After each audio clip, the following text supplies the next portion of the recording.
మంచిది. మొదటగా అవకాశం ఇచ్చిన తండ్రి దేవుని కృతజ్ఞతలు చెల్లించుకుంటూ జీవన పెద్దలకు కూడా వచ్చే మీ అందరికీ ప్రభుత్వం వేసుకున్నాను, వందనాలు వేసుకుంటాను, ప్రార్థన చేసుకుందాం. జీవనాల కొన్న తండ్రి పరిశుద్ధ మీకు స్తోత్రములయ్యా, మీరు ఇచ్చిన సమయాన్ని బట్టి కృతజ్ఞతలు చెల్లించుకుందండి. తండ్రి మా బతుకులను అమృగతిని ఆయుష్ను ఆరోగ్యం ప్రసాదించండి. ఈ ఉదయకాలంలో నీ సన్నిధికి క్షేమంగా నడిపించండి. అందరూ బట్టి కృతజ్ఞతలు చెల్లించుకుందండి. ఇక్కడ చేరొచ్చిన పదే బిడ్డను పేరు పేరు జ్ఞాపకం చేసిందండి. వారి యొక్క మనోనేత్రాలు వెలిగించండి. తండ్రి అన్నగారు చెబుతున్న మాటలు అలా ఉన్న వాళ్ళు పరిశీలించి బాగా తెచ్చిందండి. తండ్రి నామకార్థ కష్టాలు ఉండదండి. విని విడిచిపెట్ట ఉన్న వాళ్ళ ప్రకారం ప్రవర్తించి సహాయం చెందండి. సంఘంలో ఉన్న ప్రతి కుటుంబాన్ని పేరు పేరు జ్ఞాపకం చేసుకోండి. సంఘాన్ని నడిపిస్తున్న నాయకుని మీరు జ్ఞాపకం చేసుకోండి. వారు చేస్తున్న పనులను పరిచయంలోనూ తోడుగా నడుతండి. తండ్రి సంఘంలో ఉన్న ప్రతి వారు తండ్రి మీ కార్యక్రమంలో పాల్గొంటుందండి. నీ పని చేసి ఉన్నత పరలోకం చేరి భాగ్యం దయచేయమని ఈ కొద్ది భారతను యేసుక్రీస్తు వారి ఏమన్నా అడిగివేకున్నాం మా కన్న తండ్రి. ఆమేన్.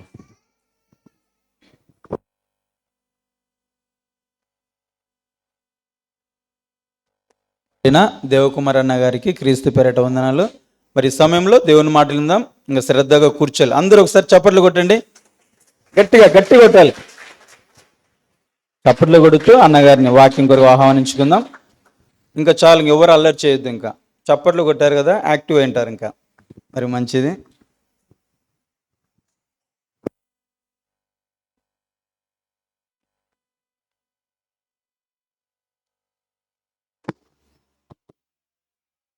మంచిది. ప్రేమన దేవుని వర్లారా, చేరి వచ్చిన మీ అందరికీ మన ప్రభువును రక్షకుడైనటువంటి యేసుక్రీస్తు వారి ఉన్నతమైన శ్రేష్టమైన నామములో కన్న తండ్రి అయిన దేవాతి దేవునికి మీ అందరికీ కూడా నా హృదయపూర్వకమైనటువంటి వందనాలు. ప్రేమన దేవుని వర్లారా, తలలో ఉంచి కళ్ళు మూసుకున్నట్లయితే చిన్న ప్రార్థన చేసుకొని వాక్యంలోనికి వెళదాం. మహాపరిశుద్ధుడు అయిన దేవ, జీవాధిపతి అయిన తండ్రి, మీకు స్తోత్రములు. మీరు ఇచ్చిన సమయాన్ని బట్టి కృతజ్ఞతలు తండ్రి. చేరి వచ్చిన మీ పిల్లలమైన మమ్మల్ని అందరినీ జ్ఞాపకం చేసుకునండి.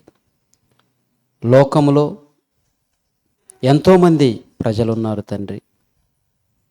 ప్రతి ఒక్కరూ మీ పిల్లలే. వాళ్ళు ఎవరైనా సరే, ఈ భూమి మీద ఉన్న ప్రతి మనిషి మీ ద్వారా ఈ భూమి మీదకి వచ్చిన వారే తండ్రి.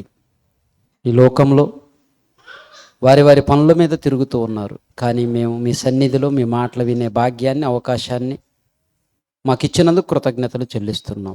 తల్లి గర్భమున పడినది మొదలుకొని నేటి వరకు మమ్మల్ని అందరినీ సంరక్షించి, కాపాడి, పోషించి, ఆకలిని తీర్చి, దప్పికను తీర్చి, అనేక ప్రమాదాల నుంచి, అనారోగ్యాల నుంచి, బాధల నుంచి, ఇబ్బందుల నుంచి, ఇరుకుల నుంచి తప్పించి క్షేమముగా కాపాడి మీ కృపలో మమ్మలను కాపాడుచున్న విధానము కొరకే కృతజ్ఞతాస్తుతులు చెల్లిస్తూ మా ప్రభువును రక్షకుడైన యేసుక్రీస్తు వారి నామములు ఈ ప్రార్థన మనవులు అడిగి వేడుకొనుచున్నాము తండ్రి. ఆమేన్.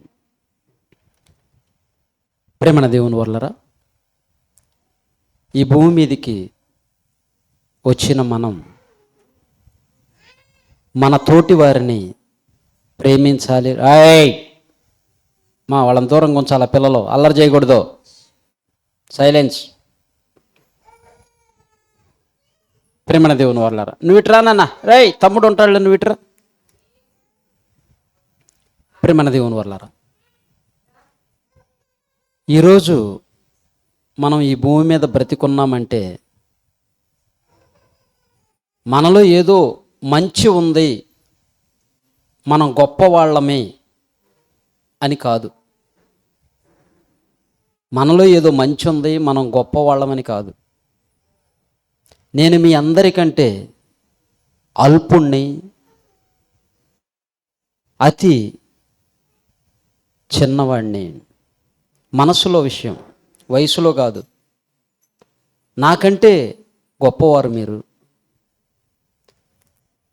నాకంటే దేవుని కోసం ఎక్కువగా ఆలోచించేవారు కూడా ఉండవచ్చు. నేను రాసిన పాటలు మాట్లాడకూడదమ్మా. నేను రాసినటువంటి ఆ పాటలు ఇంకా ఉన్నాయి. మన యూట్యూబ్ ఛానల్లోకి వెళ్తే నేను చెప్పిన మెసేజ్లు కానివ్వండి, నేను చెప్పిన వాక్యాలు, నేను చేసిన కార్యక్రమాలు, రాసిన పాటలు. కల్పన గారు ఎంతమందికి తెలుసు? కల్పన తెలియదా మీ అందరికీ? పెద్ద సింగర్ ఆమె, బాలసుబ్రహ్మణ్యంతో పోటీ చేసేది.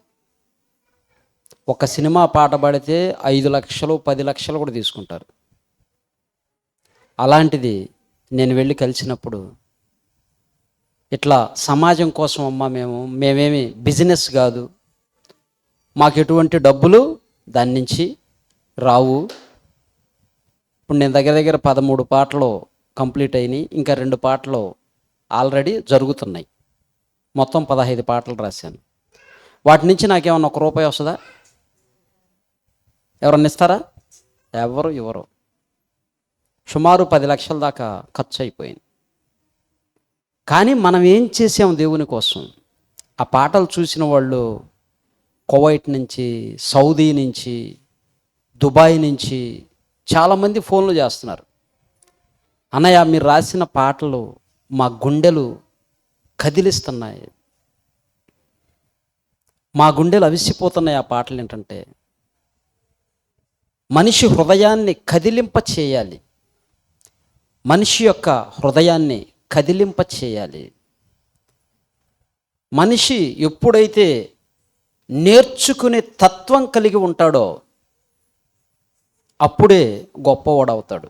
నాకంతా తెలుసు అనే ఫీలింగ్లో ఉన్నామనుకో, నేను గొప్పవాడిని, వాడెంత, ఈడెంత, వాళ్ళెంత, నేనేంటి, నా స్థాయి ఏంటి అనే ఫీలింగ్లో మనిషి ఎప్పుడు ఉండకూడదు. ఏమ్మా ఎందుకు? మీరు డిస్టర్బ్ కాకూడదు. మీరు డిస్టర్బ్ అయితే నాకు డిస్టర్బ్ అయింది. మీరు కూర్చోండి, ప్లేస్ ఉందలండి. ప్రేమన దేవుని వల్లరా, ఈరోజు అతి ప్రాముఖ్యమైన విషయం ఏంటంటే, నా గుండెల నిండా సంతోషం. వచ్చి ఒక 5 నిమిషాలు 10 నిమిషాలు మాట్లాడి వెళ్ళిపోతాను అని చెప్పి మన మధ్యలో పెద్దలు గౌరవనీయులు ఖాదర్ రెడ్డి గారు ఉన్నారు. వచ్చి 10 నిమిషాలు మాట్లాడిపోతాను అన్నాడు. కానీ ఇప్పటికి 2 గంటలు అయిపోయింది. ఆయన చాలా బిజీగా ఉంటాడు, ఫోన్లు వస్తూనే ఉంటాయి. మీ ఫోన్లు ఎవరు అన్నా మోగొద్దు, సైలెంట్లో పెట్టుకోండి. ప్రేమన దేవుని వల్లరా, 10 నిమిషాలు మాట్లాడి వెళ్ళిపోతానని వెళ్ళిపోతున్న ఆయన ఒకసారి పైకి వచ్చి చూస్తాను, పైకి వెళ్ళి చూడండి అన్నాను. దేవుని సన్నిధి అనగానే భక్తితోటి పైకి వచ్చాడు, చూశాడు, కూర్చున్నాడు. పెద్ద మనస్సు. అక్కడ మన ఇళ్ళు ఉండే కదా, బస్ స్టాండ్, పాత రిలయన్స్ పెట్రోల్ బంక్ దగ్గర, నర్సారెడ్డి పెట్రోల్ బంక్ దగ్గర, వాటిల్లో వాళ్ళ వర్కర్స్ రెంట్కుంటున్నారు. కలిసిపోవటానికి వచ్చాడు. కానీ వచ్చిన ఆయన దేవుని సన్నిధిలో కూర్చొని దేవుని పాటలు వింటూ దేవుని మాటలు వింటున్నాడు. అంత బిజీగా ఉండి కూడా అంటే ఎంత గొప్ప విషయం. కొంతమందిని చూస్తాం, ఇక్కడ కూర్చుంటారు, ఆడ పెద్ద పని ఉండదు, చర్చిలకి వెళతారు, గుళ్ళకు వెళతారు, మసీదులకు వెళతారు. ఆ పిల్లల్ని కొంచెం డిస్టర్బ్ చేయకుండా కూర్చోబెట్టండి అమ్మా. మీరు డిస్టర్బ్ కాకూడదు. కొడితే ఇప్పుడు కొడితే రాదురా, తెలియదు, వాళ్ళు చిన్నపిల్లలు కదా, కొట్టకూడదు. కొడితే ఇంకా ఎక్కువ చేస్తారు, తెలియదు, పిల్లలు కదా, ఏం కాదు. కొంచెం చిన్న పిల్లలు ఉన్నవాళ్ళు ఆడ కూర్చోండి, ఇబ్బంది లేదు. ప్రేమణ దేవుని వల్లరా, మరి ఇక్కడ దేవుని సన్నిధిలో కూర్చొని మాటలు వినటం అంటే గొప్ప భాగ్యం. దేవుని కంటే గొప్ప వాళ్ళు ఎవరు ఉన్నారా? దేవునికి ఇంతే తెలుసు, ఆ పైన తెలియదు అనేది ఉందా? లేదు, లేదు. ఈ లోకంలో మనం ఎంత గొప్పవారమైనా, ఎంత పెద్దవారమైనా, కానీ మన తల్లి దగ్గర, మన తండ్రి దగ్గర మనం చిన్నవాళ్ళమే. నన్ను చూసిందనుకో మా అమ్మ ఏమంటది? ఎవరనేదన్నా, అయ్యా నా కొడుకయ్యా, వాడికి ఏం తెలియదు అయ్యా, చిన్నోడయ్యా అంటది. అవునా కదా? ఎవరికైనా తల్లిదండ్రులకు పిల్లలు పెద్దవాళ్ళు అయిన తరువాత కూడా అలానే కనపడతారు, అలానే అనిపిస్తుంది. దేవుడు కూడా మనల్ని అందరినీ చూసి ఎంత ఆనందపడతాడు. ఈరోజు ఖాదర్ రెడ్డి గారిని చూసి దేవుడు సంతోషిస్తాడు. ఒకసారి సార్కి అందరం క్లాప్స్ కొడదామా? ఎందుకు క్లాప్స్ కొడతామంటే, చప్పట్లు కొట్టడం వెనక నీ ఆరోగ్యం దాగి ఉంది, మన ఆరోగ్యం దాగి ఉంది. రోజుకి ఒక 100 నుంచి 200 సార్లు ఉదయం ఒకసారి, సాయంత్రం ఒకసారి మనం గనక క్లాప్స్ కొట్టామనుకోండి, బాగా 2 చేతులు కరిచేటట్టుగా, ఊరికే ఇట్లా కాదు, కొడితే చీమలు చచ్చిపోతాయి అన్నట్టు కాకుండా బాగా 2 చేతులు కలిసేటట్లుగా, ఏళ్ళన్నీ టచ్ అయ్యేటట్టుగా కొడితే మన బీపీ కంట్రోల్లో ఉంటుంది, బ్లడ్ ప్రెషర్ తగ్గుతుంది, ఆరోగ్యానికి చాలా మంచిది, రక్త ప్రసన్నత బాగా జరుగుతుంది, బీపీ కంట్రోల్కి వస్తుంది. ప్రేమణ దేవుని వల్ల అలాగని రోడ్డు మీద వెళుతూ చప్పట్లు కొట్టుకుంటూ వెళ్ళారనుకో, ఎలా ఉంటుంది? ఏమనుకుంటారు? పిచ్చోడు అనుకుంటారు. చక్కగా దేవాలయంలోనికి వచ్చినప్పుడు మంచి అవకాశం, భజన చేసే కాడ కానివ్వండి, మనం అందరిని గౌరవిస్తాం. హిందువులు కానీ, ముస్లింలు కానీ, క్రిస్టియన్స్ కానీ, చిక్కులు కానీ, బౌద్ధులు కానీ, జౌనులు కానీ, అందరూ సాక్షాత్తు దేవుని పిల్లలే. అందరూ దేవుని పిల్లలే. ప్రతి ఒక్కళ్ళు ఈ భూమి మీదికి దేవుని ద్వారానే వచ్చారు. అందరి దేవుడు ఒక్కడే. ప్రపంచానికి, క్రైస్తవులకు కూడా తెలియని సంగతి ఏంటంటే యేసుక్రీస్తే దేవుడు అనుకుంటారు, కానీ ఆయన పంపించిన తండ్రి ఉన్నాడు. యేసుక్రీస్తు మాటల్లోనే ఆయనే ఎన్నోసార్లు చెప్పాడు, నా దేవుడు మీ దేవుడు, మన అందరి దేవుడు, నాకు తండ్రి మీకు తండ్రి, మన అందరి దేవుడు పరలోకమందున్నాడు, ఆయనే దేవుడు, ఆయనే దేవుడు. ఆయన ద్వారానే ప్రతి మనిషి భూమి మీదకి వచ్చారు. ఆయన యేసుక్రీస్తుని ఎందుకు పంపించాడంటే పాపములో ఉన్న మనిషిని పాపము నుంచి విడిపించటానికి, పవిత్రుణ్ణి చేయటానికి.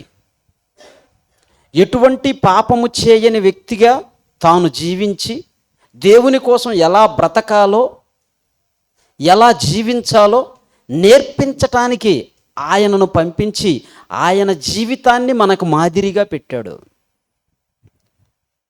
మీరు నా కోసం ఎలా బ్రతకాలో తెలియటం లేదు కదా, మీరు ఈ భూమి మీదకి ఎందుకు వచ్చారో తెలియటం లేదు కదా, నేను పాపం చేయకుండా బ్రతకలేకపోతున్నాను అంటున్నారు కదా. ఆయన్ని చూడండి, యేసుని చూడండి, ఆయన ఎలా బ్రతికాడు దేవుని కోసం. ఆయనకి ఈ భూమిలో బంగారం ఎక్కడుందో తెలియదా? తెలుసు. ఆయిల్ ఎక్కడుంది, పెట్రోల్ ఎక్కడుంది, బంగారం ఎక్కడుంది, వజ్రాలు ఎక్కడున్నాయి, భూమిలో ఎక్కడ ఏ ఖనిజ లవణాలు ఉన్నాయో, ఏది ఎక్కడ ఉందో, యురేనియం ఎక్కడుందో, బొగ్గు ఎక్కడుందో అన్నీ తెలుసు. అన్నీ తెలుసు. ప్రవక్తలకు చాలామందికి తెలుసు, యేసుక్రీస్తుకు తెలుసు. కానీ వాటి కోసం ఏమైనా ప్రాకులాడా? లేదు, లేదు. ప్రేమణ దేవుని వల్లరా, అబ్రహాము గారు ఇష్మాయేల్ని కన్నాడు. అబ్రహాము గారు ఇష్మాయేల్ని కన్నారు హాగరు అనే తల్లి ద్వారా. ఇస్సాకును కన్నాడు శారమ్మ అనే తల్లి ద్వారా. ఈ భూమి మీదకి వచ్చిన ఈ 2 జనాంగం, ఒకవైపు ఇష్మాయేలు సంతానం, ఒకవైపు ఇస్సాకు సంతానం. ఇస్మాయేలు సంతానం ఇష్మాయేలీయులుగా, ఇస్సాకు సంతానం ఇస్రాయేలీయులుగా విడిపోయారు. తండ్రి ఒక్కడే, తల్లులు వేరుగా విడిపోయారు. ఆనాడు అబ్రహాముకి దేవుడు ఇచ్చిన వాగ్దాత దేశం, భూభాగం పాలస్తీనా దేశం. అక్కడ ప్రారంభమైనటువంటి యుద్ధం ఎప్పటి చరిత్ర ఇదంటే ఇప్పటికి 4000 సంవత్సరాల క్రిందటి చరిత్ర. యేసుక్రీస్తు భూమి మీదికి రాకముందు, యేసుక్రీస్తు వారు ఈ లోకానికి రాకముందు 2000 సంవత్సరాల క్రితం అబ్రహాము గారు ఈ భూమి మీద జీవించిన కాలంలో జరిగినటువంటి చరిత్ర. ఆ కాలంలో ఎప్పుడైతే వీళ్ళు 2 జనాంగంగా విడిపోయి ఇష్మాయేలీయులుగా, ఇశ్రాయేలీయులుగా భూభాగంలో ఆ పాలస్తీనా ప్రాంతంలో ఉంటూ దేశాలుగా విభాగింపబడి కాలక్రమేణా పెరిగే కొద్దీ ఇరువైపులా సంఖ్య పెరిగిపోయింది. ఇది అబ్రహాము మాకు తండ్రి అంటే మాకు తండ్రి అని ఇద్దరి మధ్య గొడవ ప్రారంభమై, అబ్రహాముకి ఇచ్చిన దేశం మాదంటే మాదని ఇప్పటికీ 4000 సంవత్సరాలైనా సరే అక్కడ యుద్ధం ఆగిపోలేదు. ఆ యుద్ధంలో ఎంతోమంది ప్రాణాలు కోల్పోయారు.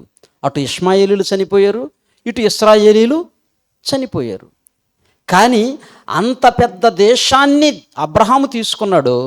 కానీ అబ్రహాము గారు ఆ దేశంలో ఎలా జీవించాడో మనం చూడగలిగితే, హెబ్రీలకు రాసిన పత్రిక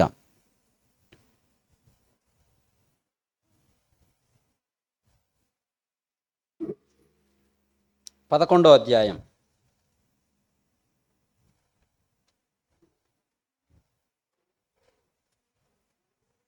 11వ అధ్యాయం 8వ వచనం నుంచి చూద్దాం. అబ్రహాము పిలువబడినప్పుడు అబ్రహాముని దేవుడు పిలిచాడు. ఎక్కడి నుంచి? నీ తండ్రి అయినా తండ్రి ఇంట. ఏం పేరు ఆయన పేరు? అబ్రహాము గారి తండ్రి పేరేంటి? తెరాహు.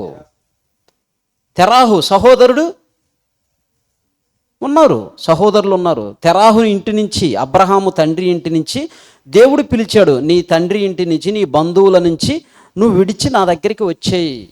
నేను ఒక దేశాన్నే ఇవ్వబోతున్నాను, పాలు తేనెలు ప్రవహించు దేశం, పాలస్తీనా దేశం. ఆ దేశాన్ని నీకు ఇస్తాను రమ్మన్నప్పుడు అబ్రహాము మారు మాట మాట్లాడకుండా బయలుదేరి వచ్చేసాడు. భార్యను తీసుకొని బయలుదేరాడు, పనివారిని తీసుకొని బయలుదేరాడు. అక్కడ అదే రాయబడింది చూడండి. అబ్రహాము పిలువబడినప్పుడు విశ్వాసమును బట్టి ఆ పిలుపునకు లోబడి తాను స్వాస్యముగా పొందనయ్యున్న ప్రదేశమునకు బయలుదేరి వెళ్ళిపోయాడు. మరియు ఎక్కడికి వెళ్ళవలెనో అది ఎరుగకనే బయలుదేరాడంట. విశ్వాసమును బట్టి అతడును అతనితో ఆ వాగ్దానమునకు సమాన వారసులైన ఇస్సాకు, యాకోబు అనువారును గుడారములలో నివసించుచు అన్యుల దేశములో ఉన్నట్టుగా పరవాసులై ఉన్నారు. బాగ్దాదు దేశంలో, ఇప్పుడు బబులోను అంటున్నాం కదా, బాగ్దాదు ఒకప్పుడు బబులోను, ఇప్పుడు బాగ్దాదు. అక్కడ ఆ ప్రాంతంలో ఉన్నప్పుడు వాళ్ళకి దేవుడు అంత పెద్ద దేశాన్ని ఇచ్చినా, పాలు తేనెలు ప్రవహించు దేశం అంటే పచ్చని వాతావరణం, మంచి పైరులు, మంచి సారవంతమైన భూమి, పాలు తేనెలు ప్రవహించు దేశం. అక్కడ కాసిన ఖర్జూరాలు చూడండి ఎలా ఉంటాయో, అక్కడ పండినటువంటి ఒలివ గింజలు చూడండి, ఆలివ్ ఆయిల్ శ్రేష్టమైంది. అలాంటి దేశాన్ని అబ్రహాంకి ఇచ్చాడు. అబ్రహాము ఈ కనిపించిందంతా నీదేనన్నాడు. మన దగ్గర ఒక ఎకరం ఉందనుకో, మనల్ని పట్టుకోలేరు. ఒక 10 కేజీలు ఎందుకులే, 1 కేజీ బంగారం ఉందనుకో, నిన్ను పట్టుకోలేరు. అంత పెద్ద దేశంలో ఉండి అంత గొప్పగా ఉన్న అబ్రహాము ఎలా ఉన్నాడంటే గుడారం వేసుకొని ఉన్నాడంట, డేరాలు వేసుకొని. అప్పుడు బిల్డింగులు లేవు అనుకోగాకండి, అప్పుడు అంతస్తులు ఉన్నాయి, రాజభవనాలు ఉన్నాయి, కట్టినవారు ఉన్నారు. కానీ ఆయన ఏం ఆలోచించాడంటే, అరే నేను ఎంతకాలం ఉన్నా ఈ భూమి మీద ఉంటే, ఎంతకాలం ఉన్నా ఏది చేసినా వీటిని విడిచిపెట్టి వెళ్ళిపోవలసిన వాడిని. నా లోకం ఏదంటే దేవుడుండే లోకం, నేను నా దేవుని దగ్గరికి వెళ్ళాలి. ఆలోచించండి ప్రేమణ దేవుని వల్లారా. ఆయన జన్మ పరమార్థాన్ని గుర్తెరిగాడు. ఈ భూమి మీదకి ఎందుకు వచ్చాడో ఆయన జన్మ పరమార్థాన్ని గుర్తెరిగాడు. ఈరోజు ఇన్ని కోట్ల మంది క్రైస్తవులకు కానివ్వండి, లేదా ఇష్మాయేలీలకు కానివ్వండి, ఒక తండ్రిగా ఉన్నాడు అంటే అబ్రహాము ఎంత గొప్పవాడు.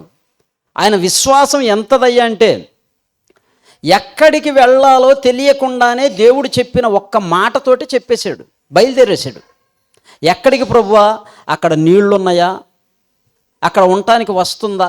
ఇప్పుడు మన రాష్ట్రానికి, దేశం కొద్దిలే, మన రాష్ట్రానికి రాజధానిని ఏర్పాటు చేయటానికి అటు సెంట్రల్ గవర్నమెంట్ కానివ్వండి, ఇటు స్టేట్ గవర్నమెంట్ కానివ్వండి, మన రాష్ట్రానికి ఒక అసెంబ్లీని, రాజధానిని ఏర్పాటు చేయటానికి ఒక కమిటీనే ఏర్పాటు చేసింది. ఏ ప్రాంతంలో మనము రాజధాని ఏర్పాటు చేస్తే బాగుంటుంది సర్వే చేశారు. రాష్ట్రం అంతా, వైజాగు, కర్నూలు, ఆఖరికి దొనకొండ, చాలా ప్రాంతాలు పరిశీలించారు.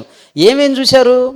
అక్కడ ఉండటానికి విస్తీర్ణం ఉందా, స్థలం ఉందా, గవర్నమెంట్ ల్యాండ్ ఎంత ఉంది, ఆ ప్రాంతంలో ఉంటే ప్రజల అవసరాలకి వాటర్ ఉందా. గుర్తుపెట్టుకోండి, ఎక్కడైనా మనం నివాసం చేయాలంటే ఫస్ట్ వెతికేది వాటరే వెతుకుతారు. ఎందుకంటే మన జీవితంలో నీళ్లు అనేది చాలా ప్రాముఖ్యమైనది. నీళ్లున్న దగ్గరికి వెళ్ళి మనం నివాసం ఏర్పాటు చేసుకుంటాం, నీళ్ళు అందుబాటులో ఉన్న కాడికి. ఒక రైతు 10 ఎకరాల భూమి ఉంది, ఆ భూమిలో పంట పండించాలంటే ఏం కావాలి? 10 ఎకరాలు ఉండగానే సరికాదు, దానికి వాటర్ కావాలి, నీళ్లు చాలా ముఖ్యం. ఈరోజు రైతుల పరిస్థితి మనం ఆలోచిస్తే చాలా కష్టం, చాలా కష్టం.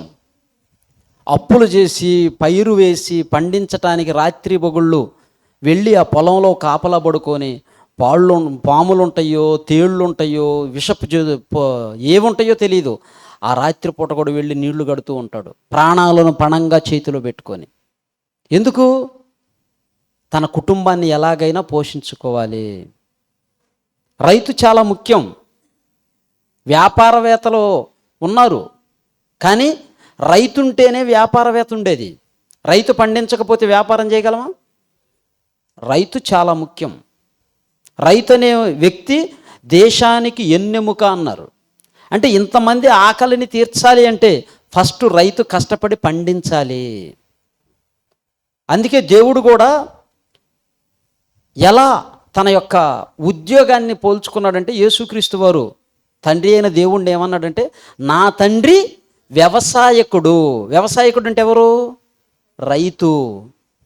దేవుడు కూడా వ్యవసాయకుడు అంట.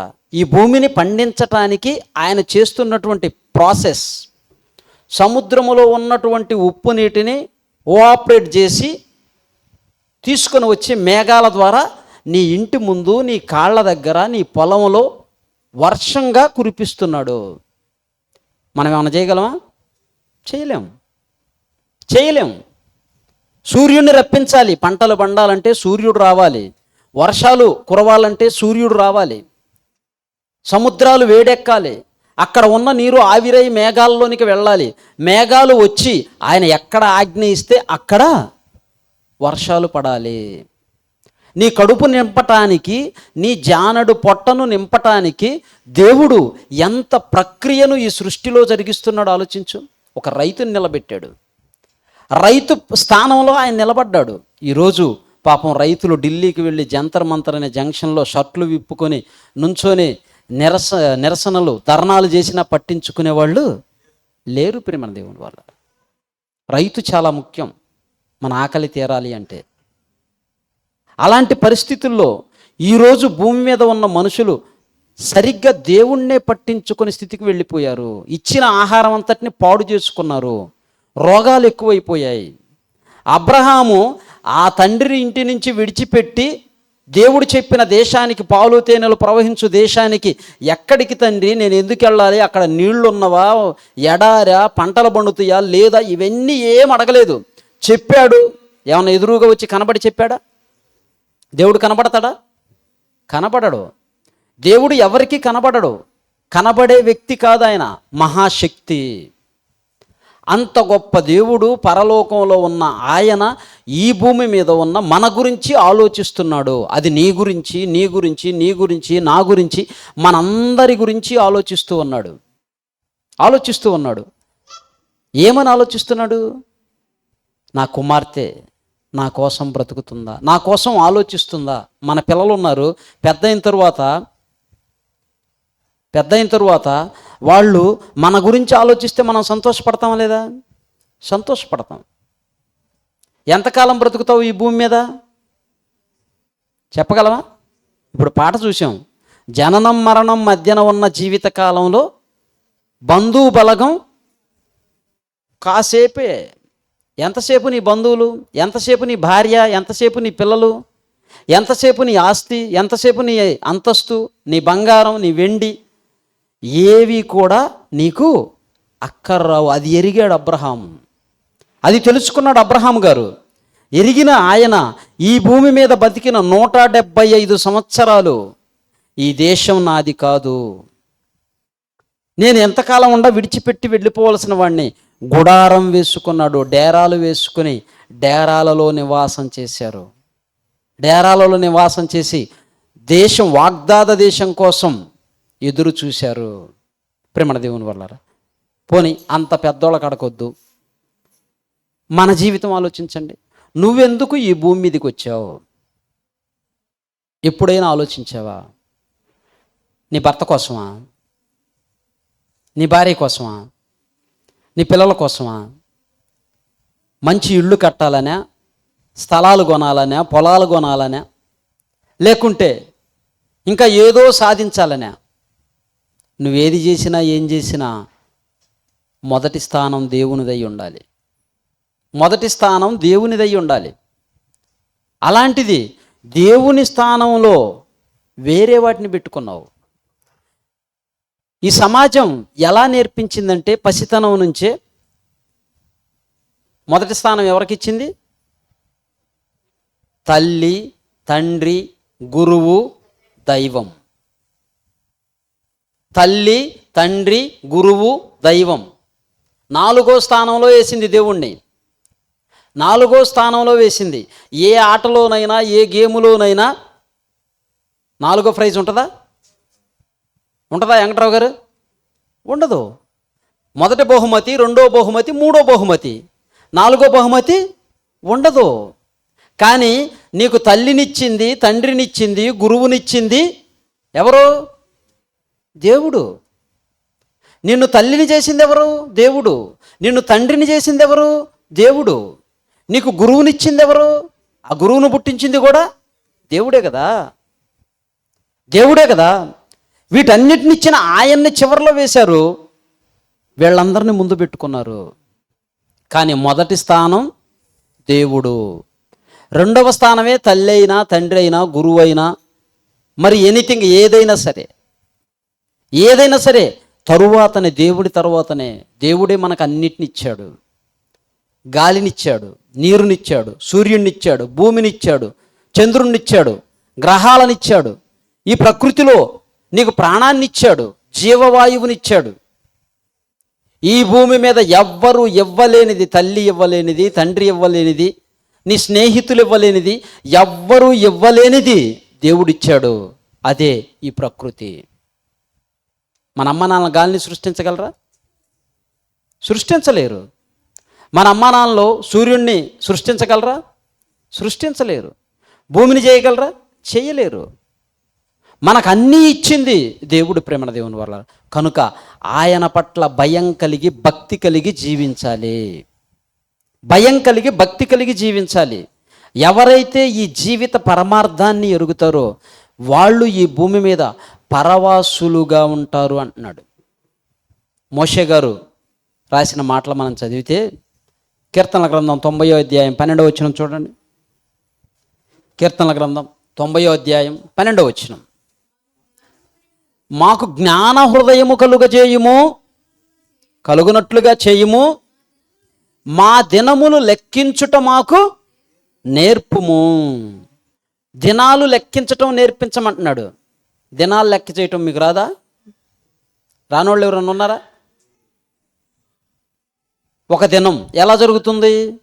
భూమి తన చుట్టూ తాను తిరిగితే 24 గంటలు పడుతుంది. దానిని ఒక దినంగా పరిగణించారు, దానిని ఒక దినంగా రాసుకున్నారు. భూమి తన చుట్టూ తాను తిరగటానికి పట్టే కాలం 24 గంటలు, అది ఒక రోజు. భూమి చుట్టూ చంద్రుడు తిరగటానికి పట్టే కాలం 30 రోజులు, దానిని నెలగా పరిగణించారు. భూమి సూర్యుడు చుట్టూ తిరగటానికి పట్టే కాలం 365 రోజులు, దీన్ని సంవత్సరంగా పరిగణించారు. ఇవన్నీ మనం రాసుకున్నందుకు తిరుగుతున్నాయా, లేకుంటే దేవుడు పెట్టిన క్రమం ప్రకారం తిరుగుతున్నవా? దేవుడు పెట్టిన క్రమం ప్రకారం తిరుగుతున్నవి. నువ్వు 4 రోజులకి 30 రోజులని రాసుకున్నందుకు సూర్యుడు, చంద్రుడు భూమి చుట్టూ తిరగడే 30 రోజులు రావటం లేదు. దేవుడు పెట్టిన క్రమాన్ని అవి నెరవేరుస్తున్నాయి. దాన్ని చూసి మనం క్యాలెండర్ తయారు చేసుకున్నాం. ఇక్కడ అన్నాడు భక్తుడు, మా దినములు లెక్కించుట మాకు నేర్పుము. నా దినాలు అనటం లేదు, మనందరి గలుపుతున్నాడు. మా దినాలు లెక్కించుట మాకు నేర్పుము. మనిషికి లెక్కలు రావా? ఎందుకు రావు? కటిక భేదవాడి కాడి నుంచి అధిక సంపన్నుడి వరకు లెక్కలు వస్తాయి. లెక్కలు వస్తాయి. మన దేశంలో లెక్కల్లో, గణిత శాస్త్రంలో ప్రథముడుగా ఎవరిని చెప్తారు? మన దేశంలో గణిత శాస్త్రంలో లెక్కల్లో ప్రథమ స్థానం ఎవరికి ఇచ్చారు? తెలీదా? మర్చిపోయారా? ఆయనకంటే ముందు ఇంకొక ఆయన ఉన్నాడు, ఆర్యభట్ట. ఆర్యభట్ట గారు ఉన్నారు. ఆ తరువాత రామానుజన్. ఆ తరువాత ఈ మధ్య కాలంలో లెక్కల శకుంతలాదేవి. లెక్కల శకుంతలాదేవి కంప్యూటర్ కంటే ముందే లెక్కలు చెప్తుంది. క్యాలిక్యులేటర్లో నువ్వు కొట్టే సమయంలోనే ఆమె ఆలోచించి చెప్పేస్తుంది. ఆలోచించండి. అలాంటి లెక్కలు తెలుసుకున్న మనిషి దేవుని యొక్క దినాల లెక్కను తెలుసుకోలేకుండా ఉన్నాడు. సంవత్సరాలు 40 సంవత్సరాలు బతికానగానే 40 సంవత్సరాలేగా అన్నట్లుంది నీకు. ఆయన సంవత్సరాలు లెక్క అడగట్లా, దినాలు లెక్కించుట నేర్పమంటున్నాడు. సంవత్సరానికి ఎన్ని దినాలు? 365 దినాలు. ఇప్పుడు ఒక 10 సంవత్సరాలు బ్రతికేరు అనుకోండి ఒకళ్ళు, ఎన్ని దినాలు బ్రతికినట్టు?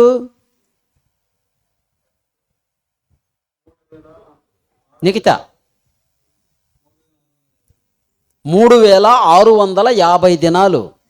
ఒక బిడ్డ 10 సంవత్సరాలు బ్రతికాడు అంటే 10 సంవత్సరాలు అనేది నీకు ఈజీగా ఉంది. అందుకే భక్తుడు అంటున్నాడు, దినాలు లెక్క నేర్పించు మాకు.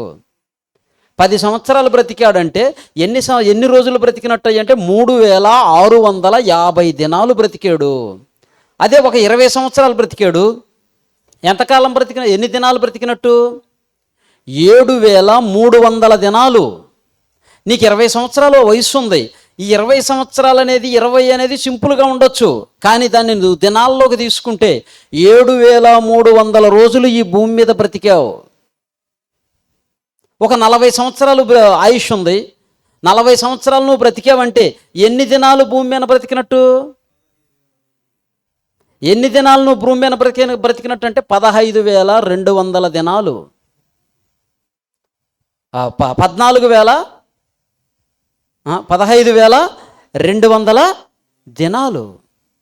ఆలోచించండి. అన్ని దినాలు బ్రతికేసావు. 40 సంవత్సరాల ఆయుష్ అయిపోయింది. మరి నీ ఆయుష్ అంతా ఎప్పుడు ఆగిపోతుంది? ఏ రోజైనా ఆలోచించావా? మనం పుట్టిన దగ్గర నుంచి మనతో ఉండేది ఒకే ఒక్కటే, ఏది నీతో ఉండదు.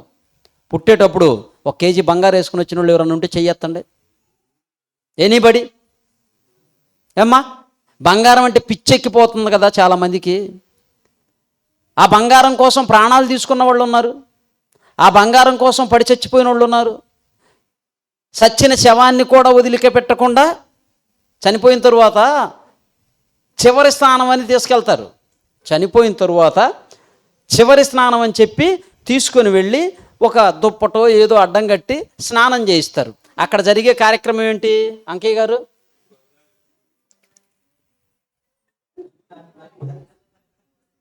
చివరి స్నానం అని, చనిపోయిన తరువాత చివరి స్నానం అని చెప్పి తీసుకొని వెళ్ళి స్నానం చేయిస్తారు.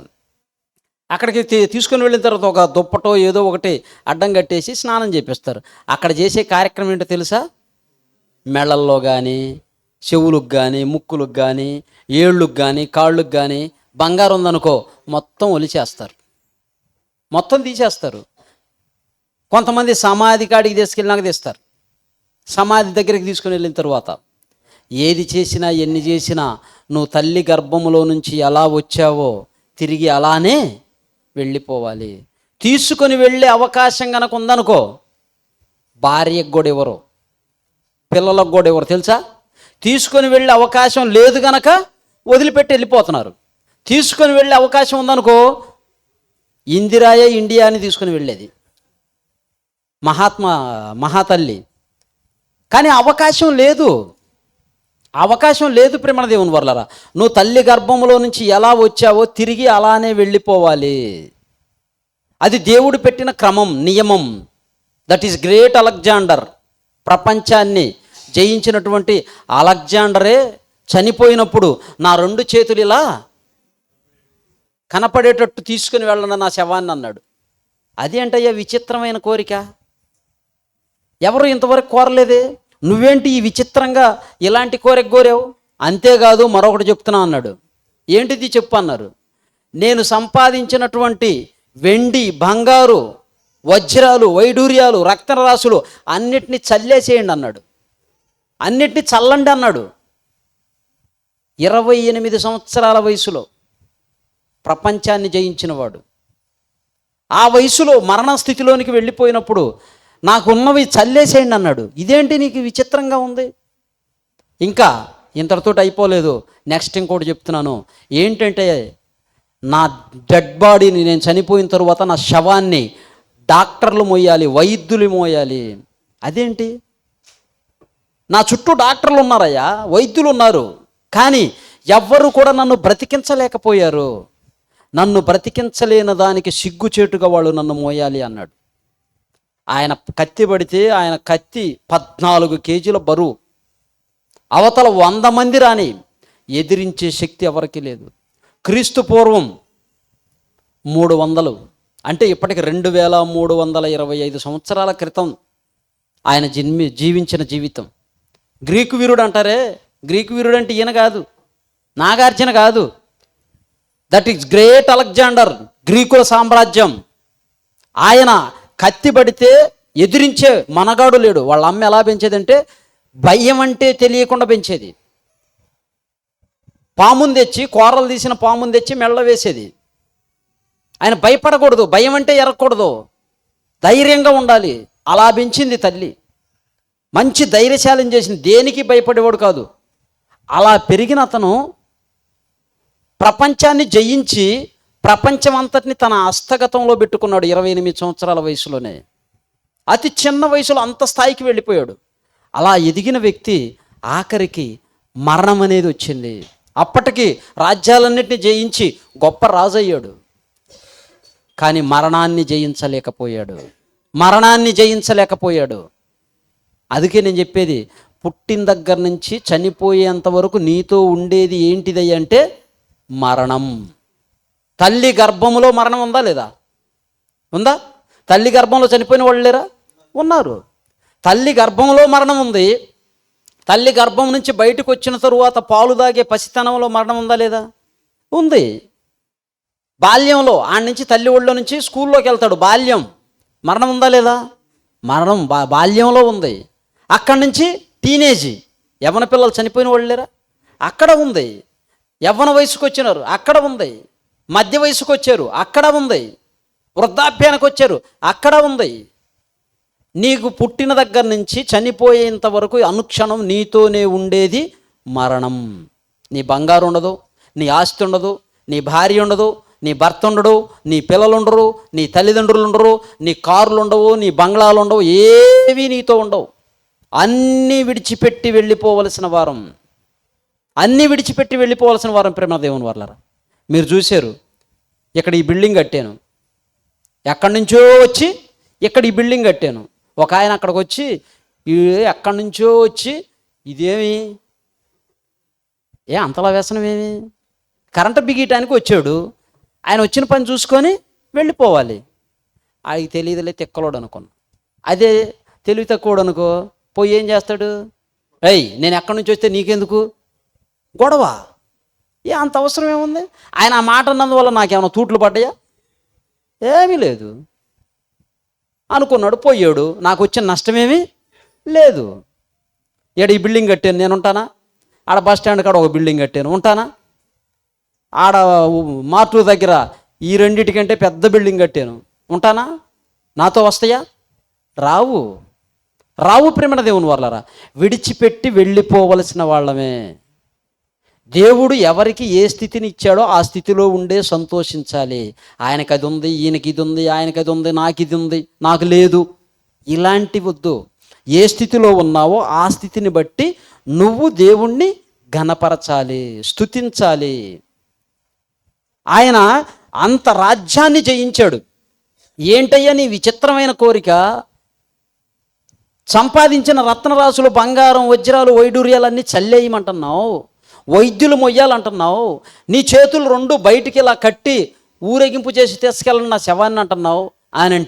ఆయన చెప్పిన మాట ఏంటంటే, నేను ఎన్నో సంపాదించాను, ఈ బంగారము, ఈ వజ్రాలు, వైడూర్యాలు ఇవేవి నా ప్రాణాన్ని కాపాడలేకపోయాయి. అలాంటప్పుడు నా ప్రాణాన్ని కాపాడనివి నాకెందుకు, చల్లేసేయండి అన్నాడు. నన్ను బ్రతికించలేనందుకు సిగ్గుతో వైద్యులు, డాక్టర్లు నా శవాన్ని మోయాలన్నాడు. మరి చేతులు ఎందుకు బయట పెట్టాలి అంటే, ఈ ప్రపంచానికి ఒక గుణపాఠం చెప్తున్నాను. ఎన్ని సంపాదించినా, ఏ చేసినా ఆఖరికి మనిషి వెళ్ళేది ఒట్టి చేతులతోనే వెళ్ళిపోవాలి. ఆలోచించావా? చిన్న బిందె నీళ్ల కాడ గొడవ, పక్కింటోళ్ళ కోడి ఇంటి ముందుకు వస్తే గొడవ. మనశ్శాంతిగా ఉండవా? ప్రశాంతంగా ఉండవా? దేవుడు అంటే ఏమనుకుంటున్నావు? వాడు రోడ్డును పోతా తాగిపోతా అంటాడు, తిడతా ఉంటాడు. ఆ ఇంట్లో నుంచి బయటకు వచ్చిడు, ఏంది నువ్వు తిడుతున్నావా అని అంటే, నిన్నుగా దేవుడిని అంటాడు. దేవుడు అంటే అంత లోకువా? అంత ఈజీయా? నువ్వు వెళ్ళి ఆడ పడుకుంటే గుండెను పట్టుకున్నాడు అనుకో, ఇంకంతే, గిల కొట్టుకున్నా లేదు.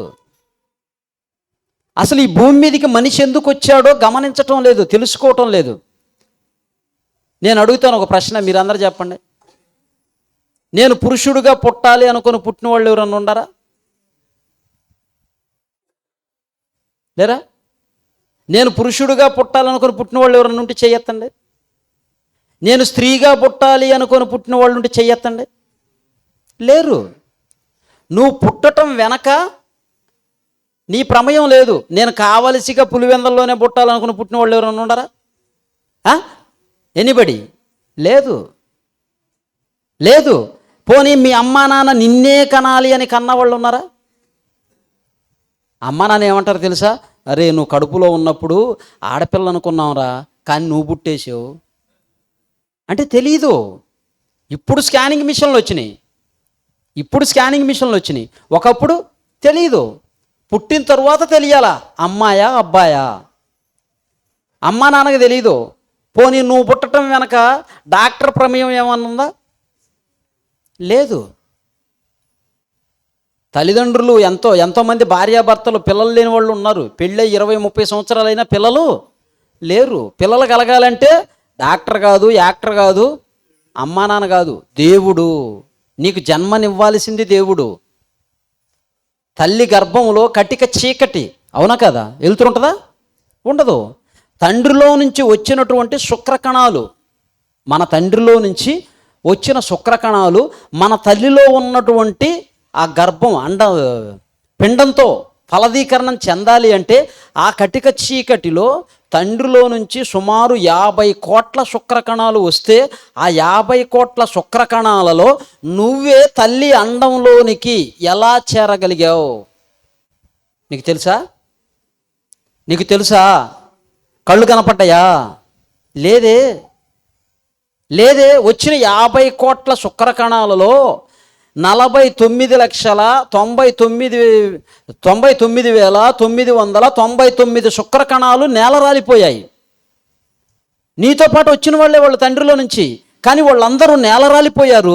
నిన్ను మాత్రమే తల్లి గర్భంలోనికి ప్రవేశపెట్టాడంటే దేవుని సంకల్పంలో నువ్వు ఉన్నావు. ఈ భూమి మీదికి నువ్వు రావాలి. అందుకే నిన్ను ఈ భూమి మీదికి దేవుని సంకల్పం వల్లనే వచ్చావు, కానీ నీ ఇష్ట ప్రకారంగా, నీ తల్లిదండ్రుల ఇష్ట ప్రకారంగా నువ్వు ఈ భూమి మీదికి రాలేదు. మనం ఈ భూమి మీదకి రాలేదు. అందుకే భక్తుడు రాసిన మాటలు మనం ఒకసారి చదవగలిగితే, కీర్తనల గ్రంథం 139వ అధ్యాయం 13వ వచనం నుంచి చూడండి. కీర్తనల గ్రంథం 139వ అధ్యాయం.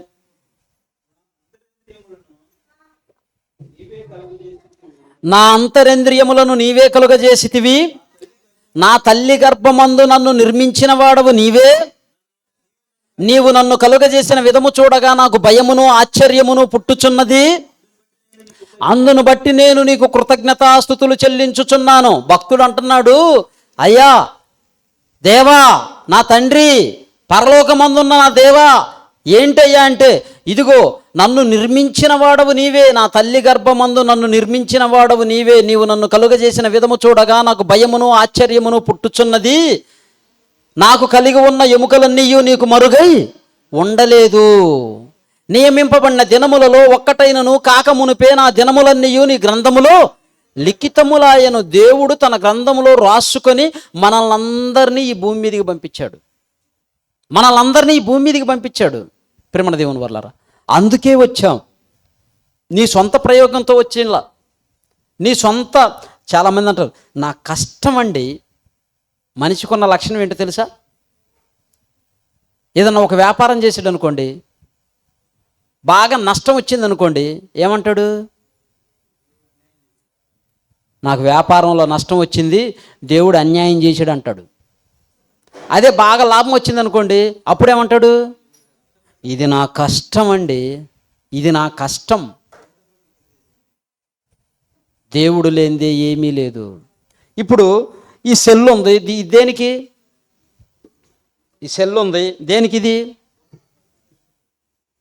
ఫోన్లు మాట్లాడుకునేదానికి, మన అవసరాలు తీర్చుకునేదానికి. ఈ పెన్ ఉంది దేనికి? ఇది రాయటానికి. ఈ మైక్ ఉంది దేనికి? అన్నీ తెలుసా? అన్నీ తెలుసు. మైక్ ఉంది మాట్లాడటానికి, పెన్ ఉంది రాసుకోవటానికి, బాటిల్ ఉంది నీళ్లు తాగటానికి, బిల్డింగ్ ఉంది మనం ఉండటానికి, ఈ శరీరాన్ని భద్రపరచుకోవటానికి, చలి నుంచి, ఎండ నుంచి, వాన నుంచి కాపాడుకోవటానికి. బట్టలు ఉంది దేనికి? దేహానికి ధరించుకోవటానికి. ప్రతిదానికి అర్థం తెలుసా లేదా?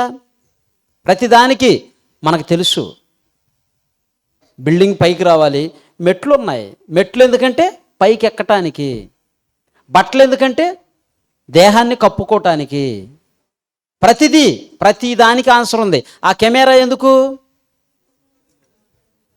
మాట్లాడింది రికార్డ్ చేసుకోవటానికి, వీడియో చేసుకోవటానికి. ప్రతిదీ కూడా జ్ఞాపక శక్తి కోసం దానిలో రికార్డ్ చేస్తాం. పెళ్ళిళ్ళప్పుడు ఫోటోలు తీస్తారు, వీడియోలు తీస్తారు. దేనికయ్యి? జ్ఞాపకానికి, మరలా చూసుకునేదానికి. ప్రతిదీ తెలుసు. ఏది ఎందుకో? పెన్ ఎందుకో తెలుసు, వాచ్ ఎందుకో తెలుసు, సెల్ ఎందుకో తెలుసు, బుక్ ఎందుకో తెలుసు, అన్నీ తెలుసు. మరి నువ్వెందుకు పుట్టావు? ఏ రోజైనా ఆలోచించావా? నువ్వు దేనికోసం పుట్టావు ఎప్పుడైనా ఆలోచించావా? ప్రేమణ దేవుని వర్లారా, ఈ భూమి మీదకి వచ్చింది ప్రతి మనిషి ఎందుకో మరచిపోయాడు. భార్య కోసమా? భర్త కోసమా? పిల్లల కోసమా? అక్కడ భక్తుడు అంటున్నాడు, నీవు నన్ను కలుగజేసిన విధము చూడగా నాకు భయమును ఆశ్చర్యమును పుట్టుచున్నది. నాకు కలిగి ఉన్న ఎముకలన్నీ నీకు మరుగై ఉండలేదు. తండ్రి, నేను ఈ భూమి మీదకి రాకముందే నా దినములన్నీ నీ గ్రంథములో రాసుకొని పంపించావు. దేవుడు రాసుకొని పంపించాడు. ఆయన పంపగా వచ్చిన వారం ప్రేమణ దేవుని వర్లారా. కనుక ఈ భూమి మీదకి వచ్చిన మనం దేవుని కోసం బ్రతకాలి, దేవుని పరిచర్యలో ఉండాలి, దేవుని యొక్క సన్నిధిలో ఉండాలి, దేవుని మాటలు వినాలి. మీరు కష్టపడి పని చేసుకోండి, తప్పులేదు. భార్యను పోషించండి, భర్తను పోషించండి, పిల్లలను పోషించండి, కుటుంబాన్ని నడిపించుకోండి. దేవుని కోసం బ్రతకండి, సన్మార్గంలో నడుచుకోవాలి, పరిశుద్ధంగా పవిత్రంగా నడుచుకోవాలి. అబద్ధం ఆడకూడదు. ఎదుటివారిది దోచుకోవాలని చూడకూడదు, ఎదుటివారిది మోసం చేయాలని చూడకూడదు, అపవిత్రమైనవి ముట్టకూడదు. సిగరెట్లు, బీడీలు, పాన్పరాకులు, మందు ఇవన్నీ అవసరమా? అందుకే అంటాడు, ఆహారము కాని దాని కొరకు ఏల మీ రోకలు చెల్లించెదరు, అవసరములు లేని దానికోసం ఎందుకు మీ కష్టార్జితమును వ్యర్థం చేతురు. నీ తోటి వారిని ప్రేమించు, గౌరవించు, సన్మానించు. వాళ్ళు ఎవరైనా సరే దేవుని పిల్లలని చూడాలి. హిందువులని ఒక రకంగా, ముస్లిమ్స్ అని ఒక రకంగా అలా చూడకూడదు. ఫస్ట్ నీ మైండ్లో తీసేయాలి, ఇదిగో అందరూ దేవుని పిల్లలే, దేవుని వలన వచ్చిన వాళ్ళే, ఒక్కడే దేవుడని నీకు తెలిసినప్పుడు ఆ ఒక్క దేవుని పిల్లలే కదా వీళ్ళంతా. ఎందుకు క్షమించలేకపోతున్నావు? ఎందుకు ప్రేమించలేకపోతున్నావు? దేవుని లెక్కలు తెలియక చాలామంది ఆవేశపడుతుంటారు, మోసపోతుంటారు. ఇక్కడ భక్తుడు అంటున్నాడు, మా దినాల లెక్క మాకు తెలపమన్నాడు. మీకు ఒక విషయం అడుగుతాను నేను. ఇప్పుడు నాకు 47 సంవత్సరాలు, ఇలా 20 ఉండారు, 30 ఉండారు, 5-10 సంవత్సరాల వాళ్ళు ఉన్నారు, 40, 50, 60 సంవత్సరాల వాళ్ళు కూడా ఉన్నారు. చాలామంది తక్కువ వయసులో చనిపోతూ ఉంటారు. కొంతమంది ఎక్కువ వయసు వరకు ఉంటారు. కొంతమంది 70, 80, 100 సంవత్సరాలు బతికిన వాళ్ళు కూడా ఉన్నారు. మరి వాళ్ళు తక్కువ వయసులో ఎందుకు చనిపోతున్నారు, వీళ్ళు ఎక్కువ వయసు ఎందుకు బ్రతుకుతున్నారు? ఏ రోజైనా ఆలోచించారా? దేవుడు ఇస్తున్న ఆయుష్ ఎవరు మార్చలేం. ఎక్కువ కాలం బ్రతికావంటే నీకు ఎక్కువ పని ఉంది, తక్కువ కాలం బ్రతికావంటే నీకు తక్కువ పని ఉంది. దేవుడు ఆయుష్ని తన గ్రంథంలో రాసుకుని పంపించాడు. నువ్వు ఎంతకాలం ఈ భూమి మీద ఉండాలో. నీకేమున్నా ఎన్నున్నా చుట్టూ డాక్టర్లున్నా ప్రాణాన్ని ఆపలేరు. అలెగ్జాండర్ అంత గొప్పవాడు, లోకాన్ని జయించిన ఆయన ఎందుకు చనిపోయాడు తెలుసా? చిన్న దోమ గుట్టింది, మలేరియా అనే జ్వరం వచ్చింది. మలేరియా అనే జ్వరం వచ్చి ఆ రోజుల్లో మందులు లేవు. ఏడో అడవిలో వెళ్తూ ఉన్నాడు, మార్గం మధ్యలో పడుకున్నాడు, దోమలు కుట్టినాయి, మలేరియా జ్వరం వచ్చింది. ఆ జ్వరానికి అప్పుడు వాళ్ళేదో ఆకుపసర్లు అవి ఇవి పోసారు, కానీ పని చేయలా. చిన్న దోమ గుట్టి మలేరియా జ్వరంతో చచ్చిపోయాడు. ఎవరు?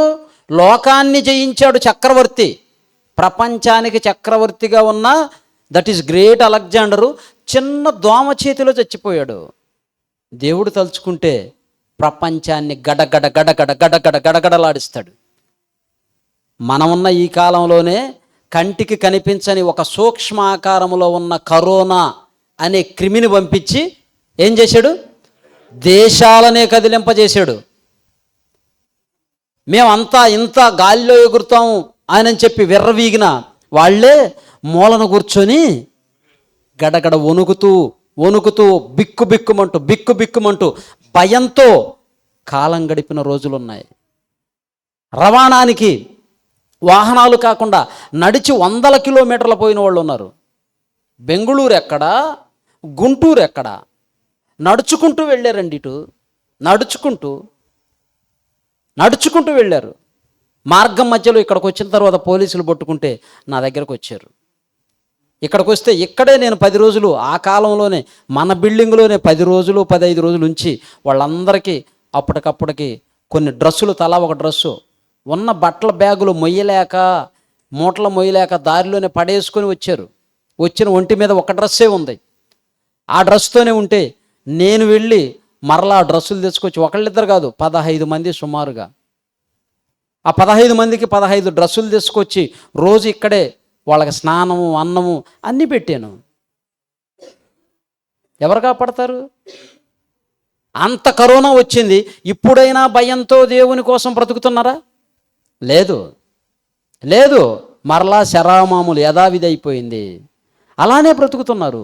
దేవుని గురించిన ఆలోచన మనిషికి లేకుండా పోతుంది.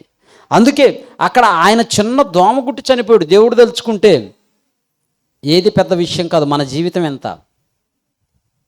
దేవుడు ఇచ్చినవన్నీ ఉచితంగా ఇచ్చాడు. గాలి ఉంది సార్, ఈ గాలి ఈజీగా తీసుకుంటున్నాం. ఏమన్నా కష్టమా? కష్టంగా తీసుకునే వాళ్ళు ఉన్నారు లేరా? ఏడున్నారు వాళ్ళు? ఐసీలో ఉన్నారు, ఆక్సిజన్ పెట్టుకుని ఐసీలో ఉన్నారు. దేవుడు ఇస్తున్నటువంటి గాలి ఈజీగా వస్తున్న లేక గాలి విలువ మనకు తెలియలేదు. ఇప్పుడు గాలి రేపటి నుంచి పులివెందల్లో ఉండదు, కడపలో ఉంటుంది, మర్నాడు అన్నారు అనుకో, ఉంటామా? పులివెందలు ఉంటామా? ఆలోచించండి. ఎవరన్నా పెద్దవాళ్ళు చెప్పండి, నేను ఉంటానన్న వాళ్ళు ఉంటారమ్మా? ఎందుకని? ఉంటే ఏమవుతుంది? చనిపోతాం. అవునా కదా శాంతమ్మ గారు? అవునా కదా? చనిపోతారు. లేదు నేను ఉంటానంటే, నాకు ఇక్కడ ఇల్లు ఉంది, పొలం ఉంది, కారు ఉంది, ఇదంతా నేను వదిలిపెట్టి రామన్నావు అనుకో, నువ్వు ఉండవు. తర్వాత అవి అక్కడే ఉంటాయి. మనం ఉండం. 2 రోజులు కడపలో ఉన్నాము, ఆ తరువాత కడపలో ఉండదు గాలి, చెన్నైకి వెళ్తుందటు.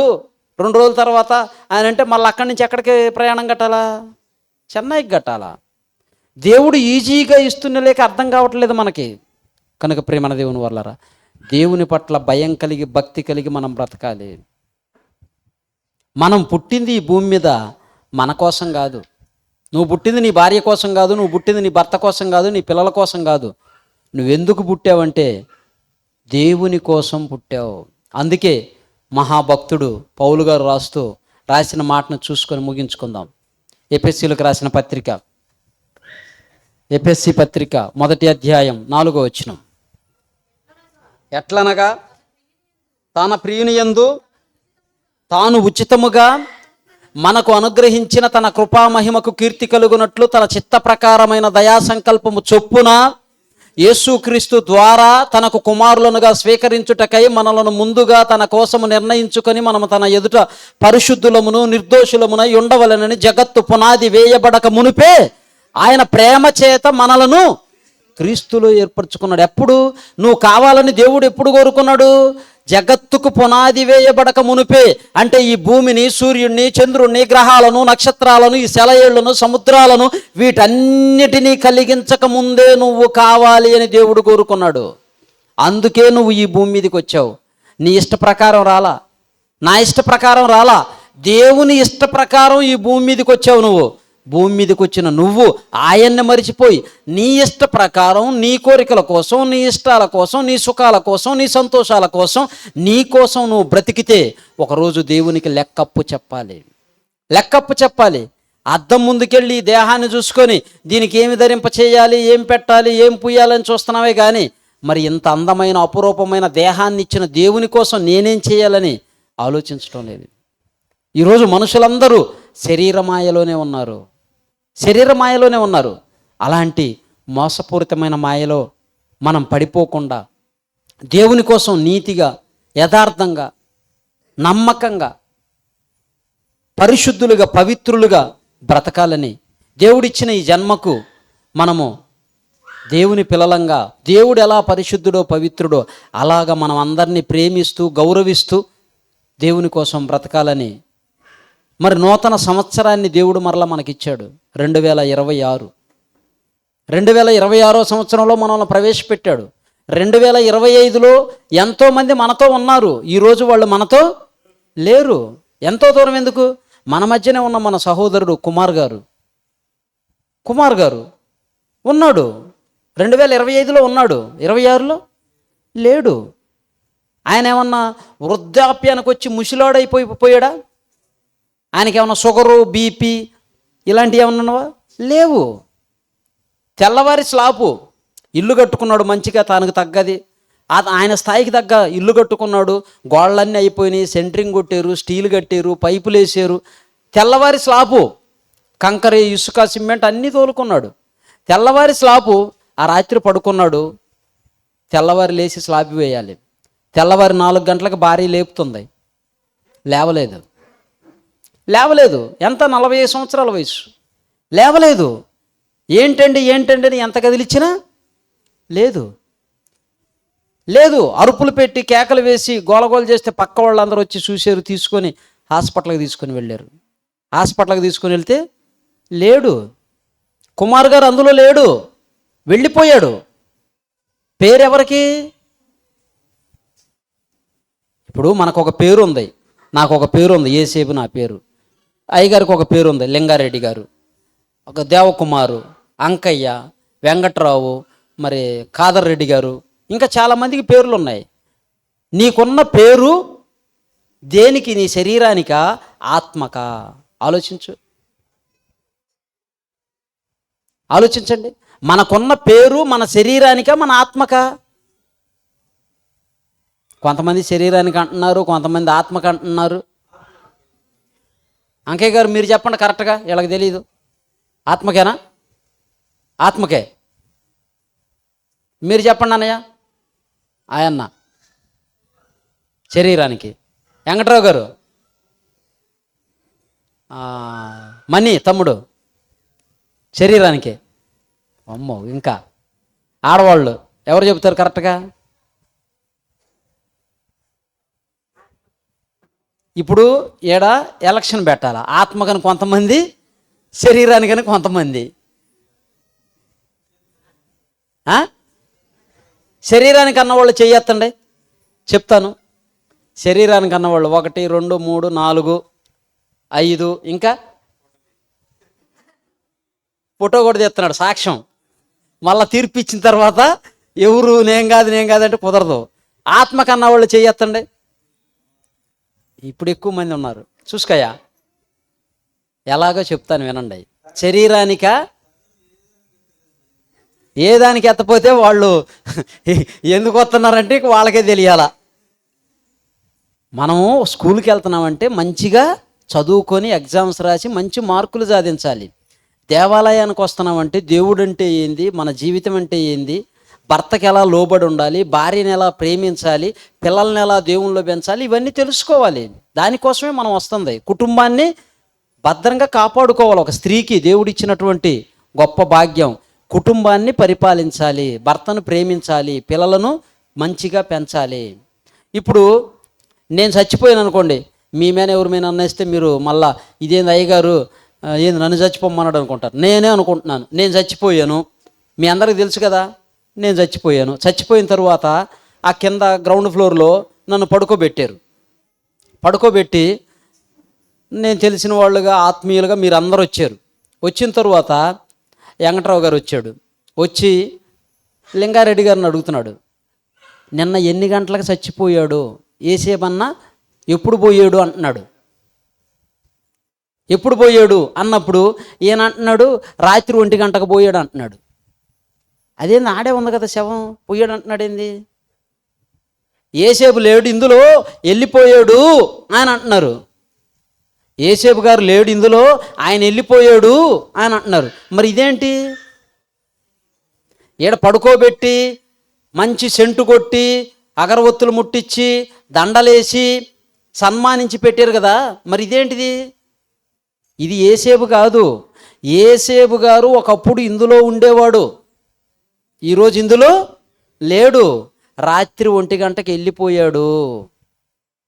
పేరు అనేది ఆత్మకి, శరీరానికి కాదు. పేరు అనేది ఆత్మకి. ఈ శరీరం ఏంటంటే ఒక తొడుగు, ఇది ఒక తొడుగు. ఇందులో కొంతకాలం ఏసేపు ఉండేవాడు. ఇది నీకు అర్థం కావాలంటే, ఇది నా వాచి నాదేనా? నా వాచి. ఇది నా బాటిల్ నాదేనా? ఇది నా బైబిల్ నాదేనా? నా బైబిలు, నా వాచి, నా కళ్ళజోడు, నా షర్టు, నా బాటిలు అంటున్నాను. నేను బాటిల్ ఒకటేనా? నేను వేరు, బాటిల్ వేరు. బాటిల్ నాదే కానీ నేను వేరు, బాటిల్ వేరు. నా వాచి వేరు, నేను వేరు. శరీరం ఏసేపు ఆ శరీరంలో ఉన్నాడు, ఆ శరీరాన్ని విడిచిపెట్టాడు. ఏసేపు ఎప్పుడైతే బయటికి వెళ్ళిపోయాడో అది శరీరం కాదు, శవం. బ్రతికి ఉన్న మనిషిని శవం అనరు, ఆత్మ లోపల ఉండగా శవం అనరు, శరీరం. ఆత్మ వెళ్ళిపోయిందనుకో అది శవం. పేరు అనేది ఆత్మకు సంబంధించింది, శరీరానికి సంబంధించింది కాదు. ప్రేమ దేవుని వారలారా, ఈ శరీరం ఈ భూమి మీద ఉన్న కొద్దిసేపే ఉపయోగపడుతుంది. ఆత్మ ఎప్పుడైతే బయటికి వెళ్ళిపోతుందో ఈ శరీరం మట్టిలో పెట్టాలి. కోటి విద్యలు దేనికోసం అంట? కోటి విద్యలు కూటి కోసం. కూడు దేనికోసం? పొట్ట కోసం. పొట్ట దేనికోసం? మట్టి కోసం. నీ పొట్టను పురుగులు తింటాయి తెలుసా? నువ్వు అందంగా అపురూపంగా ఈ చర్మాన్ని చూసుకొని, ఈ ముక్కును చూసుకొని, ఈ కళ్ళు చూసుకొని, ఈ బుగ్గలు చూసుకొని మురిసిపోతున్నావే, అవన్నీ పురుగులు తినడానికి పెంచుతున్నావు. పురుగులు తినడానికి పెంచుతున్నావు. తింటాయి, మట్టిలో పెట్టిన రోజు పురుగులు తినేస్తాయా? దానికోసమే అది ఉంది. కనుక ప్రేమ దేవుని వల్ల ఈ అందమైన అపురూపమైన దేహాన్ని, శరీరాన్ని ఇచ్చిన దేవునికి లోబడి జీవించాలని కోరుకుంటూ, పరిశుద్ధంగా పవిత్రంగా బ్రతుకుతూ, పిల్లలను, భర్తను, భార్యను గౌరవిస్తూ, సమాజాన్ని ప్రేమిస్తూ, అందరితో కలిసిమెలిసి ఐక్యంగా బ్రతకాలని కోరుకుంటూ ఈ నా మాటలు ముగిస్తున్నాను. కళ్ళు మూసుకోండి, ప్రార్థన చేసుకుందాం. మహాపరిశుద్ధుడు అయిన దేవ, జీవాధిపతి అయిన తండ్రి, మీకు స్తోత్రములయ్యా. మీరు ఇచ్చిన సమయాన్ని బట్టి కృతజ్ఞతలు. ఇప్పటి వరకు మీ పిల్లలకు కొన్ని సంగతులను తెలియజేసాం. మీ గ్రంథంలో నుంచి చదివాము, విన్నాము తండ్రి. మీ పిల్లలమైన మేము మీకోసం నీతిగా, న్యాయంగా, ధర్మంగా, పవిత్రంగా, పరిశుద్ధంగా, ఎక్కడ ఎటువంటి పొరపాట్లు, అన్యాయాలు, అక్రమాలు లేకుండా నమ్మకత్వం కలిగి మాతో ఉన్నవారిని తండ్రి మోసగించకుండా నమ్మకంతో ముందుకు కొనసాగుటకు తండ్రి, మా జీవితాలను మీలో కట్టుకొనుటకు తగు భయమును భక్తిని మాకు ప్రసాదించండి. చేరి వచ్చిన మీ పిల్లలందరినీ జ్ఞాపకం చేసుకోనండి. వీరందరి కుటుంబాలలో శాంతి, నెమ్మది, సమాధానము, ఐక్యత, ప్రేమను మీరు నింపండి. బిడ్డల కష్టార్జితము తండ్రి ఎక్కడా వ్యర్థమైన వాటికి వ్యయపరచకుండా తండ్రి, మీ పిల్లల కష్టార్జితం చుట్టూ మీ కాపుదల ఉంచండి. వారి కష్టార్జితం వారి బిడ్డలకు, వారి కుటుంబాలకు తండ్రి మీ పరిచర్య నిమిత్తమై తండ్రి వ్యయపరచున్నట్లు సహాయం చేయండి. బిడ్డలందరికీ పరిపూర్ణమైన ఆరోగ్యాన్ని దయచేయండి, శక్తిని, బలాన్ని దయచేయండి. నాయకులను, అధికారులను జ్ఞాపకం చేసుకోనండి. వారు యథార్థమైన పరిపాలన చేయనట్లు సహాయం చేయండి. ఈ పులివెందుల పట్టణంలో ఉన్న ప్రజలను జ్ఞాపకం చేసుకోనండి. మా రాష్ట్రంలో ఉన్న ప్రజలను జ్ఞాపకం చేసుకోనండి. దేశ ప్రజలను జ్ఞాపకం చేసుకోనండి. దేశ నాయకులను, అధికారులను జ్ఞాపకం చేసుకోనండి. పెద్దలను జ్ఞాపకం చేసుకోనండి. ప్రపంచంలో ఉన్న మనుషులందరూ మీ పిల్లలనే. మేము కూడా మా కాలంలో ఈ భూమి మీదకి వచ్చి మా జీవితాన్ని ముగించుకొని తిరిగి మీ చెంతకు రావలసిన వారమని, ఎన్నున్నా ఏవున్నా అన్నీ మీరిచ్చినవేనని, మేము విడిచి మీ దగ్గరికి రావాలని మరొకసారి మీ గ్రంథంలో నుంచి విన్నాము, చదివాము. మరచిపోకుండా హృదయమందు భద్రపరుచుకొని, జ్ఞాపకమందు ఉంచుకొని తిరిగి మీ చెంతకు చేరే భాగ్యాన్ని, జ్ఞానాన్ని తండ్రి మా అందరికీ ప్రసాదించండి. పవిత్రమైన జీవితం కలిగి మీకోసం బ్రతికే భాగ్యాన్ని ప్రసాదించండి. చేరి వచ్చిన బిడ్డలందరినీ దీవించండి, ఆశీర్వదించండి, క్షేమముగా కాపాడమని మా ప్రభువును రక్షకుడైన యేసుక్రీస్తు వారి నామములో ఈ ప్రార్థన మనవులు అడిగి వేడుకొనుచున్నాము తండ్రి, ఆమేన్. మంచిది ప్రేమ దేవుని వల్లారా, మరి ప్రభు వల్ల కార్యక్రమాన్ని జరిపించుకుందాం.